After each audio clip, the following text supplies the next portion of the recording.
And what do you think about it? When's the last time a channel exploded into pop culture? I'm not saying that famous YouTubers who came from nothing have all but disappeared, but they've become a lot less widespread. What do you think about it? When's the last time a channel exploded into pop culture? When's the last time a channel exploded into pop culture?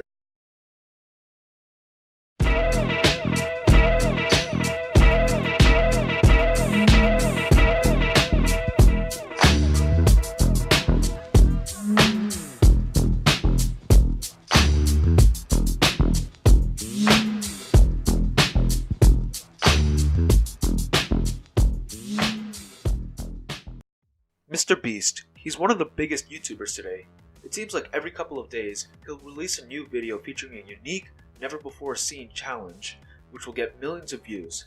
Mr. Beast has one YouTube, monetized, family-friendly videos, which go viral and get him tens of millions of views and hundreds of thousands of subscribers per month. It's easy to believe that Mr. Beast has easily coasted into fame, but the truth is that he has humble beginnings.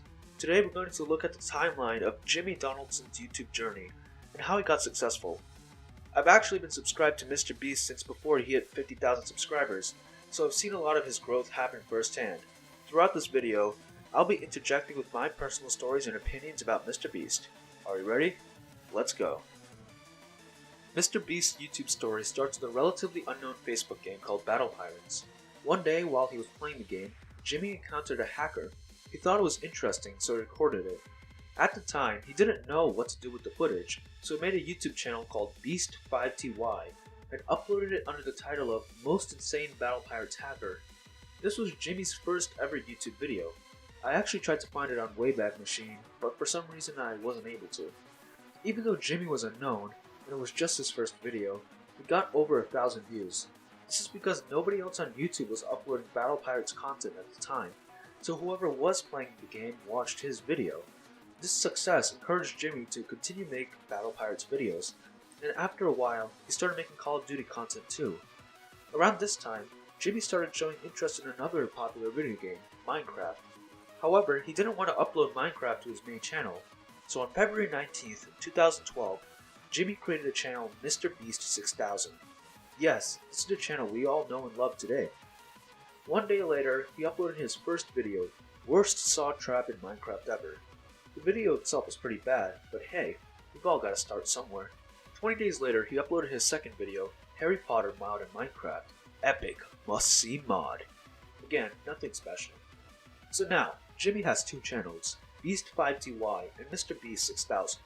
However, he would start doing something which would doom the former. Jimmy started doing sub for sub on Beast5TY. For anyone unfamiliar, sub for sub is a tactic smaller YouTubers use to try and boost their subscriber count.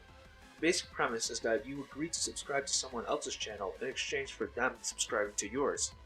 There are entire forums and communities dedicated to this, and people exchange subscriptions en masse. People help each other, small YouTubers grow, and everyone's happy, right? Wrong. As a small YouTuber, getting lured into sub for sub is one of the worst things you can do. Sure, seeing your sub count rise feels great, but that high comes crashing down when you see that your view count stays the same. You see, subscribers from sub to sub don't actually watch your videos. They just sub to you so you sub back, and then they'll never even think about you ever again. Sadly, Jimmy didn't know this at the time, so he spent hours doing sub for sub on Beast5TY. He got over 5,000 subscribers on the channel, but his videos still only got around 20 views. This frustrated Jimmy, and his frustration grew so strong that he deleted Beast5TY entirely and stopped making videos. This would have been the end of the story of Jimmy Donaldson's YouTube journey, but a few months later, Jimmy checked out his side channel, Mr. Beast 6000, out of curiosity, and found that the two Minecraft videos he had posted had thousands of views. Surprised, he realized that people wanted to watch this content, but he would not make the same mistakes as he did before. He promised that he would not succumb to the vain search for YouTube fame. He would do YouTube just for fun, and with that promise, he started making new videos, the content of which was so unique and groundbreaking, the world had never seen anything like it.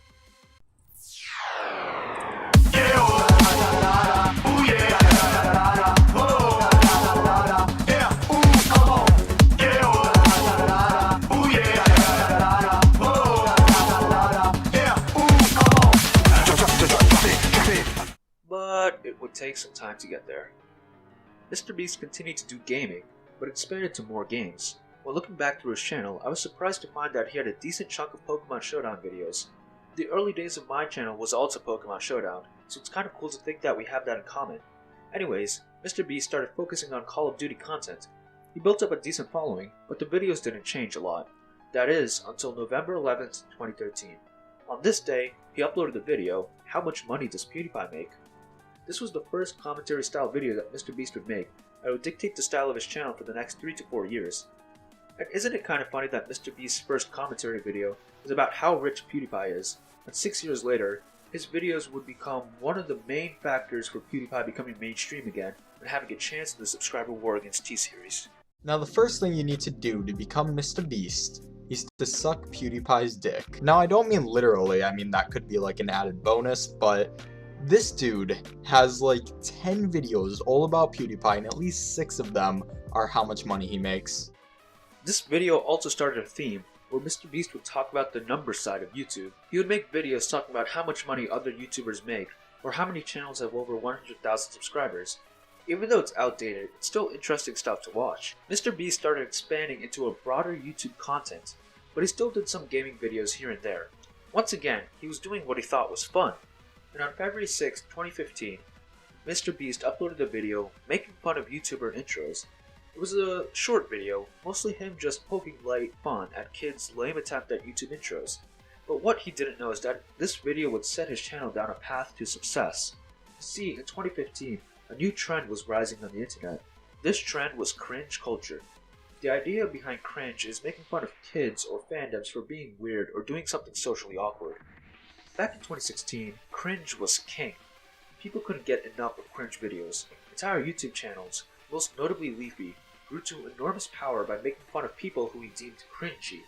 Mr. Beast also gained popularity for making fun of cringy kids.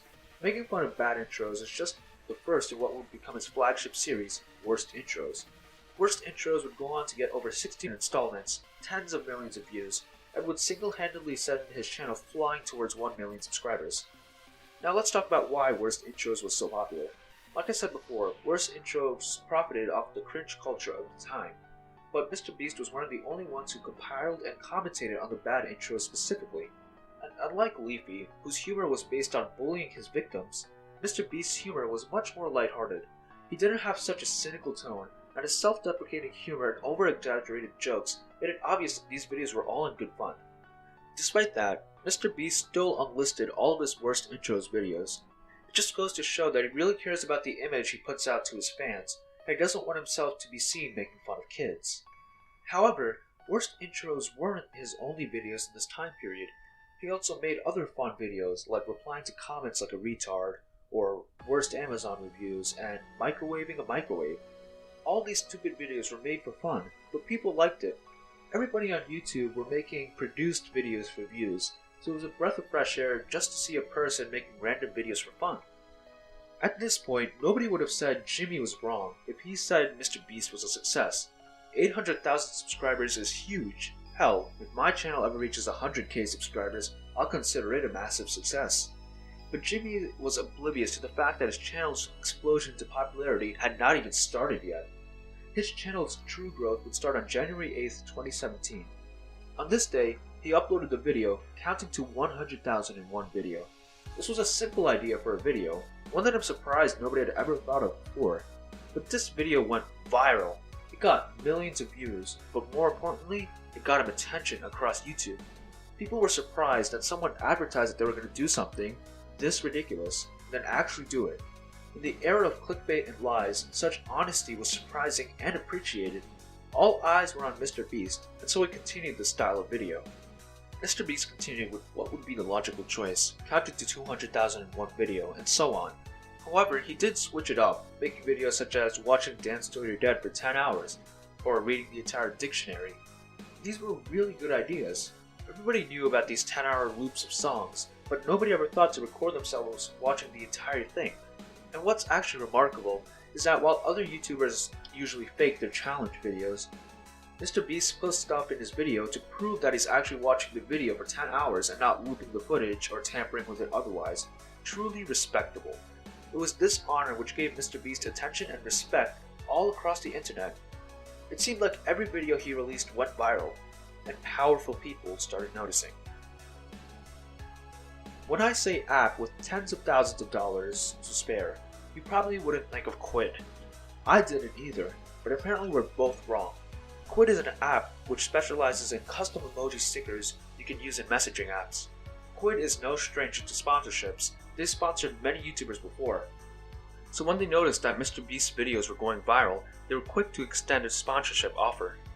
In the deal, Quid offered to give Mr. Beast $10,000, which I personally think is insane. Mr. Beast accepted the sponsorship, but put a little twist on it. You see, what most YouTubers do if they get a sponsorship is that they'll advertise the company at the beginning or end of the video, and then use the money to upgrade their YouTube equipment or other personal reasons. But Mr. Beast uses the sponsorship money in the video itself. We see the first example on June 15th, 2017, where Mr. Beast uploaded the video giving $10,000 to a homeless man. Let's ignore the fact that this is a horrible idea, because long story short, most homeless people are that way because they're drug addicts, and they'll probably spend any money you give them on drugs. Give them food or something, but not money. Anyways, Mr. Beast used his $10,000 for the actual video. This was genius because it not only gave a flashy number for the title, it also basically makes the sponsorship the whole point of the video. Also, it was like an investment. Mr. Beast put $10,000 in the video, but he got fame, views, and even more money out of it. It's another never-before-done genius move made by Mr. Beast, and it profited him greatly. Mr. Beast continued using the strategy. He released the video where he donated money to Twitch streamers, which went even more viral than before, launching his channel into the stratosphere. And since then, you guys know the rest of the story. Mr. Beast continued his challenge videos, and his channel is still growing massively to this day. So that's the story of Mr. Beast. It's kind of funny that most of the time was spent on documenting his journey to 1 million subscribers. We barely covered him from 1 million to 21 million subscribers, but that's because his content in that time span stayed relatively the same, and was basically a continuation of his content from around 1 million subscribers. But now it's time to move on to the second part of the video, why Mr. Beast became a YouTube icon. Now, there are obviously many factors, such as creativity and being family friendly, but ultimately, I think that it's his humility which seals the deal. Now, a lot of Beast's videos involve him giving away large amounts of money. Now, this might just be a double standard, but Mr. Beast isn't the same as YouTubers like Rice Gum, for example. Mr. Beast doesn't usually show off his mansion or fancy sports cars. He flaunts his money by using it to help others, like tipping pizza guys or donating to unknown Twitch streamers. It's quite different from the Dobry brothers buying their mom their 4th Lamborghini. And there's also an authenticity to his videos. The videos give on a genuine sense of a guy just having fun with his friends. It didn't lose the feel of his earlier videos. And really, that's what I think is the real secret behind his channel's success. When Mr. Beast first started this channel, remember that he promised that he would make videos just for fun, not for fame or money or anything like that. And right now, he's still adhering to that promise. Mr. Beast still has the same enthusiasm and earnesty from when he first started. He never changed from that guy who sat down in front of the computer, booted up the recording, and just started making videos for fun. And honestly, that's why he's become a YouTube icon. Mr. B6000, oh, Mr. B6000, oh, Mr. B6000, yeah, you know his name. He changed it once or twice, but I think it's here to stay. His thumbnails, well, they made it